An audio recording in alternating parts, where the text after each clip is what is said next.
السلام عليكم ورحمة الله تعالى وبركاته. نحمد الله العظيم ونصلي ونسلم على الرسول الكريم. أما بعد، أعوذ بالله من الشيطان الرجيم. بسم الله الرحمن الرحيم. ولله الأسماء الحسنى فادعوه بها. صدق الله العظيم.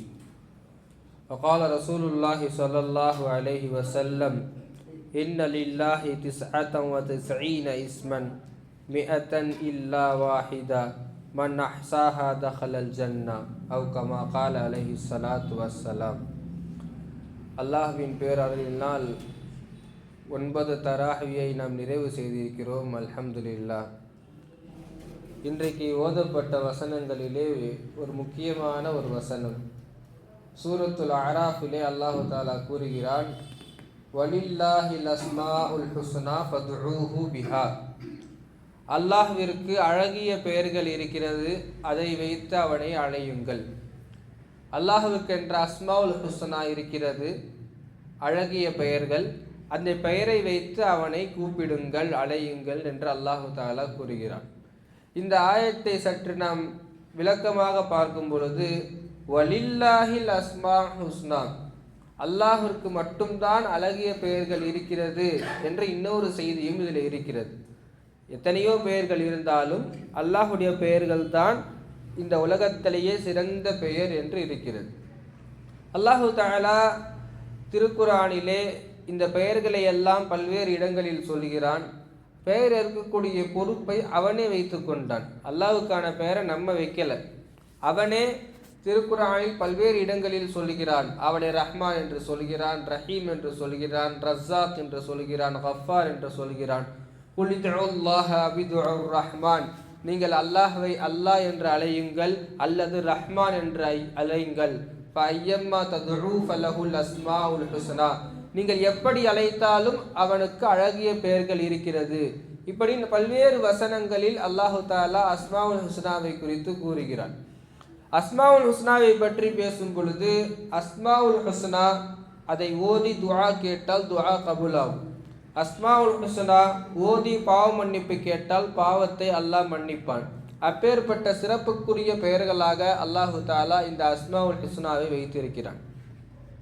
அதில் ஒரு 2-3 பேரை மட்டும் இன்னைக்கு நம்ம பார்க்கலாம். முதல் விஷயம், அல்லாஹுக்கு சிறப்பான பெயர்களில் முதல் பெயர் அல்லாஹ். இருக்கிறதுல எல்லா பெயரை விட சிறப்பான பெயர் அல்லான்ற பெயர் தான். இந்த துனியாவில் யாருக்குமே அந்த பெயரை வைக்கல. வெறும் அல்லாஹ் அப்படின்ற பெயரை யாருக்குமே இது வரைக்கும் வைக்கல. அல்லஹு சமியா, அல்லாஹ் திருக்குர்ஆனில் கேட்குறான், இந்த பெயரை இதுக்கு முன்னாடி நீங்கள் கேட்டிருக்கீங்களா? இப்போ அல்லாஹுடைய பெயருடன் சேர்த்து ஏதாவது வைப்பார்கள். அப்துல்லா, அப்துல் ரஸாக், அப்துல் கஃபார், சதகத்துல்லா, இப்படி அல்லாஹ்வுடைய பெயரு கூட சேர்த்து வேற ஏதாவது ஒரு பெயரை சேர்த்து தான் வைப்போம். அல்லாஹ்வுடைய அடிமை, ரஹ்மானுடைய அடிமை, அப்படி தான் வைப்போமே தவிர வெறும் அல்லாஹ் அப்படின்ற பெயர் இதுக்கு முன்னாடி யாரும் வச்சதில்லை.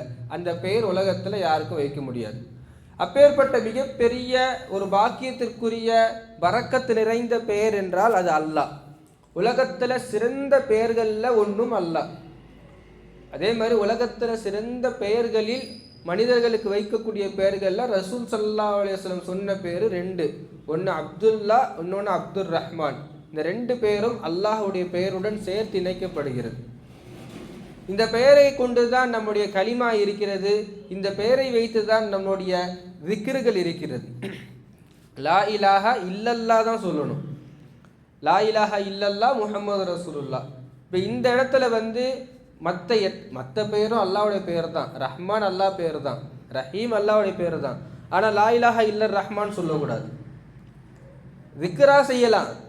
கலிமாவா சொல்லும் பொழுது, முஸ்லீமாக ஒருவர் காட்டும் பொழுது லா இலாஹா இல்லல்லா தான் சொல்லணும். அல்லான்ற பெயருக்கு ஈக்குவல் வேற எந்த பெயரும் சமமாகாது.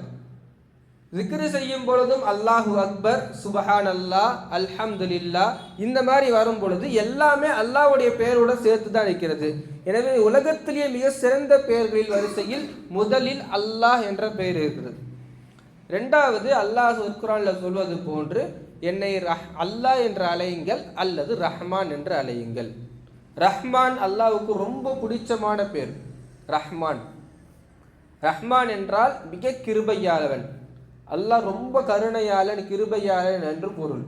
இந்த துனியாவில் இருக்கக்கூடிய முஸ்லிம்கள், காஃபிர்கள், நல்லவர்கள், கெட்டவர்கள், தீயோர்கள் எல்லாருக்கும் கருணை செய்யக்கூடியவன் அல்லாஹ் என்று பொருள்குரிய வார்த்தை தான் ரஹ்மான்.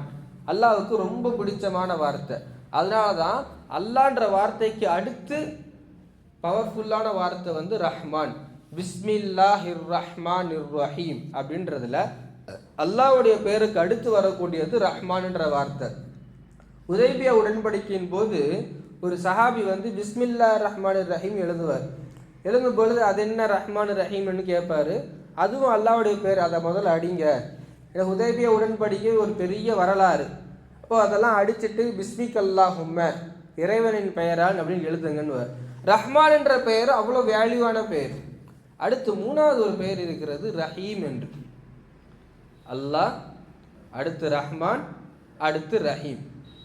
இந்த ரஹீம் என்ற பெயர் இருக்கிறது அல்லவா, ரஹ்மான் துனியாவில் இருக்கக்கூடிய உலகத்தில் நல்லவங்க கெட்டவங்க எல்லாருக்கும் கிருபை செய்யக்கூடியவன்.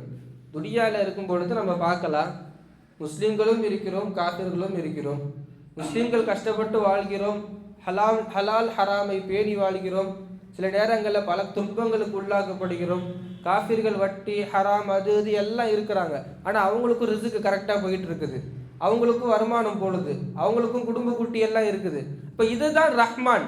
துனியாவில் இருக்கும் பொழுது முஸ்லீம்கள் காஃபிர்கள் எல்லாருக்கும் கொடுக்கக்கூடியவன் ரஹ்மான். ரஹீம் அப்படி அல்ல. ரஹீம் மறுமையில் முஸ்லீம்களுக்கு மட்டும் உரித்தானது. ரஹீம் மறுமையில் முஸ்லிம்கள் மட்டும் அவர்களுக்கு அல்லாஹு தாலா பாவங்களை மன்னிப்பான். களிமா சொல்லப்படாதவர்கள் அவர்களுக்கு இந்த ரஹீம் வேலைக்காவது மறுமையில்.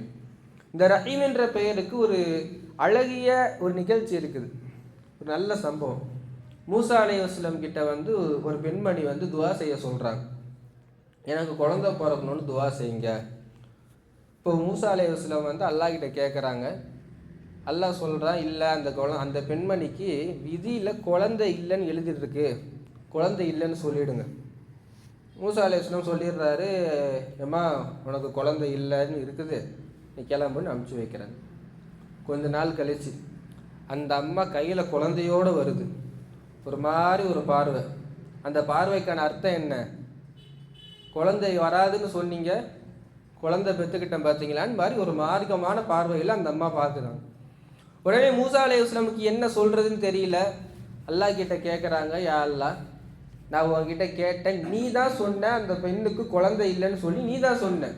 இப்போ அந்த அம்மா குழந்தையோட வந்து நிற்குது, என்ன விஷயம்னு கேட்கும் பொழுது அல்லாஹ் மூசா அலைஹிஸ்ஸலாம் கிட்ட சொல்கிறான், நான் ஒவ்வொரு வாட்டியும் அகீம் அப்படின்னா மலடின்னு அர்த்தம், குழந்தை இல்லாதவர்கள். ஒவ்வொரு வாட்டியும் அந்த பெண்மணியுடைய விதியில் அகீம்னு நான் எழுதும் பொழுது அந்த பெண்மணி துனியாவிலிருந்து, உலகத்திலிருந்து, பூமியிலிருந்து ரஹீம் ரஹீம் என்னை கூப்பிட்டுக்கிட்டே இருக்குது. ரஹீம்ன்ற பேரை வச்சு என்கிட்ட துவா கேட்டுக்கிட்டே இருக்குது. அதனால் அகீமை அடிச்சுட்டு குழந்தைய கொடுத்துட்டேன். இப்போ ஒரு வார்த்தை, ரஹீம் என்ற வார்த்தையினுடைய அந்த மிகப்பெரிய மகத்துவத்தை இங்கே நம்ம அறியலாம். எனவே வலில்லாஹில் அஸ்மாஉல் ஹுஸ்னா, அல்லாஹ்விற்கு அழகிய பெயர்கள் இருக்கிறது. ஃபதுஊஹு பிஹா, அதை வைத்து அழையுங்கள். எத்தனை பேர் இருக்குதுன்னா 99 பேர் இருக்குது. நபி ஸல்லல்லாஹு அலைஹி வஸல்லம் ஹதீஸில் சொல்லியிருக்கிறாங்க, 99 பேர். இன்ன லில்லாஹி திஸ்அத்தன் வ திஸ்ஈன இஸ்மன், அல்லாஹ்வுக்கு 99 பெயர்கள் இருக்குது. நிறைய குரானில் வந்து குரானுடைய ஸ்டார்டிங்கில் அட்டையில் பிரிண்டில் இருக்கும். இப்போ வர சமீபத்தில் வர குரானில் கொஞ்சம் காண போயிடுச்சு, என்னன்னு தெரியல. இப்போது அந்த பெயர்கள் இருக்கிறது அல்லவா, மன் அஹ்சாஹா தஹலல் ஜன்னா, பெருமானார் ஸல்லல்லாஹு அலைஹி வஸல்லம் சொல்கிறார்கள், யார் ஒருவர் அதை எண்ணுகிறார்களோ அவர்கள் சுவனத்தில் நுழைவார். எண்ணுவார்கள்னா என்ன அர்த்தம்னா, யார் அதை ஓதுகிறார்களோ சுவனத்தில் நுழைவார்கள், யார் ஒருவர் மனப்பாடம் செய்கிறார்களோ சுவனத்தில் நுழைவார்கள், யார் அதை வைத்து துஆ கேட்பார்களோ சுவனத்தில் நுழைவார்கள் என்று அந்த அஹ்சாஹான்ற வார்த்தைக்கு விளக்கத்தை தருவாங்க. எனவே அல்லாஹ்விடத்தில் கேட்கும் பொழுது எப்பவுமே துஆ கேட்குறோம். அல்லாஹ் என்ன சொல்கிறான், அவனுடைய பெயரை வைத்து நீங்கள் துஆ கேளுங்கன்னு சொல்கிறான். எனவே கேட்கும் பொழுது நமக்கு ரிசுக்கு வேணுமா, ரஸ்ஸாக்கே எனக்கு ரிசுக்கு தானே கேட்கணும். பாவ மன்னிப்பு வேணுமா, கஃபாரே என்னுடைய பாவத்தை மன்னிச்சிடு. இல்லை அல்லாஹ்வுடைய கருணை வேணுமா, ரஹ்மானே என்னை மன்னிச்சிடு, ரஹீமே என்னை மன்னிச்சிடு. நமக்கு என்ன தேவையோ அந்த வார்த்தைகள் அல்லாஹ்வுடைய பெயர்களை வைத்து அல்லாஹ்விடத்தில் கேட்கும் பொழுது அல்லாஹ்விடத்தில் மிகவும் அது பிடித்ததாக இருக்கும். நோயிலிருந்து ஷிஃபாவை கிடைக்கணுமா, யா ஷாஃபி, ஷிஃபாவை அழைக்கக்கூடியவனே, அல்லாஹ்வும் அவன் பேர் தான். ஷிஃபா தரக்கூடியவனேன்ற ஒரு வார்த்தை இருக்குது இல்லை, அந்த பேரை வச்சு அல்லாஹ் கிட்ட கேட்கும் பொழுது இன்னும் கொஞ்சம் நம்மளுடைய துவாவுக்கு வேல்யூ அதிகமாகும். எனவே அல்லாஹ்விடத்தில் நாம் அதிகமாக துவா கேட்கும் பொழுது அஸ்மாவுல் ஹுஸ்னாவை பயன்படுத்துவோம். அதை வைத்து அல்லாஹ்விடத்தில் துவா கேட்போம், அதை மனப்பாடம் செய்வோம். பெருமானார் ஸல்லல்லாஹு அலைஹி வஸல்லம் அவர்கள் சொன்னதை போன்று யார் அதை மனனம் செய்கிறார்களோ அவர்கள் சுனத்தில் நுழைவார்கள். அல்லாஹு ஜல்ல ஷானஹு வ தஆலா அப்பேற்பட்ட வாக்கியத்திற்குரியவர்களாக நம் அனைவரையும் ஆக்குவானாக. ஆமீன். வாஹிர் தாவானா அனில் ஹம்துலில்லாஹி ரப்பில் ஆலமீன்.